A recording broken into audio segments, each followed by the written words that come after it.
నమస్కారం. Golden time Indian news కి స్వాగతం. నేడు జాతీయ యువజన దినోత్సవం సందర్భంగా జిల్లాలో వేడుకలు అంబరాన్నంటాయి. యువజన సేవల శాఖ చేయూత ఫౌండేషన్ సొసైటీ సంయుక్తంగా నిర్వహించిన స్వామి వివేకానంద జయంతి వేడుకలు అత్యంత ఘనంగా జరిగాయి. ఈ కార్యక్రమానికి జిల్లా ఎస్పీ ఆర్ దామోదర్ ముఖ్య అతిథిగా విచ్చేసి యువతను ఉద్దేశించి స్ఫూర్తిదాయక ప్రసంగం చేశారు. యువత దేశానికి వెన్నెముకని, వారు తప్పుడు మార్గంలో వెళ్లకుండా జాగ్రత్త పడాలని ఎస్పీ దామోదర్ ఈ సందర్భంగా సూచించారు. ముఖ్యంగా ప్రస్తుత కాలంలో యువత డ్రగ్స్ మరియు ఇతర చెడు వ్యసనాలకు బానిసలై జీవితాలను నాశనం చేసుకోవద్దని ఆయన హెచ్చరించారు. కేవలం కష్టపడి చదువుకోవడం ద్వారానే ఉన్నత శిఖరాలను అధిరోహించగలరని, క్రమశిక్షణతో కూడిన జీవితాన్ని అలవర్చుకోవాలని యువతకు హితవు పలికారు. అలాగే మహిళా సాధికారతపై ఎస్పీ కీలక వ్యాఖ్యలు చేశారు. ఆడపిల్లలు ఎవరికీ లొంగాల్సిన పని లేదని, పురుషులతో సమానంగా అన్ని రంగాల్లో వారికి సమాన హక్కులున్నాయని ఆయన స్పష్టం చేశారు. తమపై తాము నమ్మకం ఉంచి విద్యతో సమాజంలో గౌరవప్రదమైన స్థానాన్ని సంపాదించుకోవాలని పిలుపునిచ్చారు. కార్యక్రమం ముగింపులో సమాజ సేవలో చురుగ్గా పాల్గొంటున్న యువతను ఆంధ్రప్రదేశ్ ప్రభుత్వం మరియు యువజన సేవల శాఖ తరపున ఎస్పీ ప్రశంసా పత్రాలతో సత్కరించారు. అలాగే ఇతర అతిథులకు శాలువాలు కప్పి గౌరవించారు.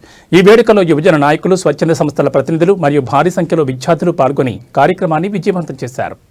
ఇంట్లో వాళ్ళకి తెలియకుండా, ఫ్రెండ్స్ తెలియకుండా అలా సోషల్ మీడియాలో ఫాలో అయ్యి వెళ్ళిపోతున్నటువంటి సందర్భాలు ఉన్నాయి.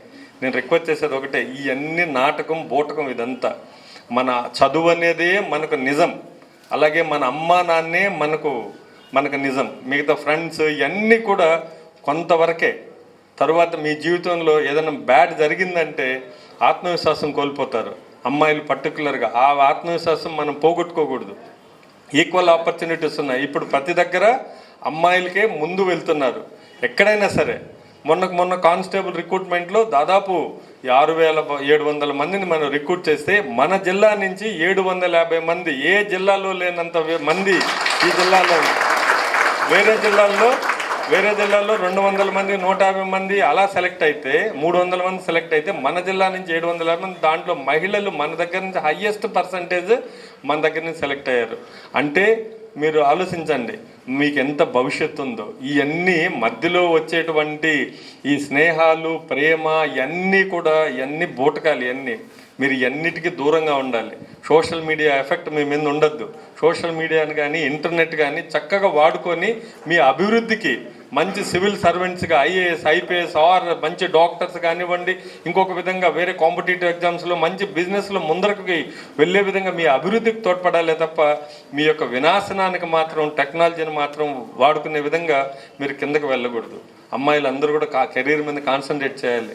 తల్లి తండ్రి ఎంతో కష్టపడి మిమ్మల్ని స్కూల్కి పంపుతుంటారు. అబ్బాయిలైనా, నేను చెప్పేది ఒక్క అమ్మాయిలకే కాదు, బట్ లాస్ అయ్యేది ఎక్కువ అమ్మాయిలు కాబట్టి మా దగ్గరకు వస్తున్నారు సార్.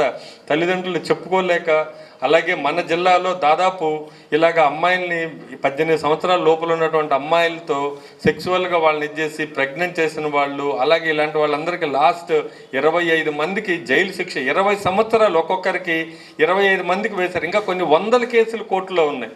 100 కేసులు. నిన్నటికి నిన్న వేరే ఒక అమ్మాయి, వేరే తెలియని అబ్బాయితో సోషల్ మీడియాలో, వాడు ఎవడో తెలియదు, వాడు ఆటో డ్రైవర్, వాడు వేరే వాడు ఫోటో పెట్టి అన్ని మోసం చేసి ఆఖరికి ఈ అమ్మాయిని తీసుకెళ్ళిపోయాడు.